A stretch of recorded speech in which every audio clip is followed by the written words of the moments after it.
import your photos and videos into CapCut. Whether you're editing a vlog, a reel, or a simple montage, getting your media into the app is the first thing you need to know. So let's get started. Open the CapCut app on your phone. On the home screen, tap New Project. This will open up your phone's gallery. Now you'll see all your recent videos and photos neatly organized. You can switch between videos, photos, or all using the tabs at the top, or browse through your folders if you've saved your clips in a specific album. To import media, simply tap on the photos or videos you want to include in your project. You'll see a little check mark appear on the selected items. Want to select multiple files? No problem. Just keep tapping on everything you need in the order you want them to appear. Once you're done selecting, tap the Add button at the bottom right corner.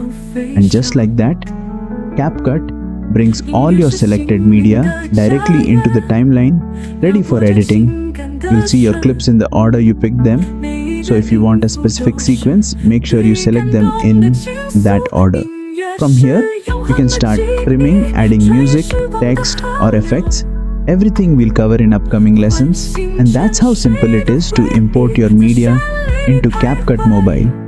If this video helped you out, don't forget to like, share, and subscribe for more beginner-friendly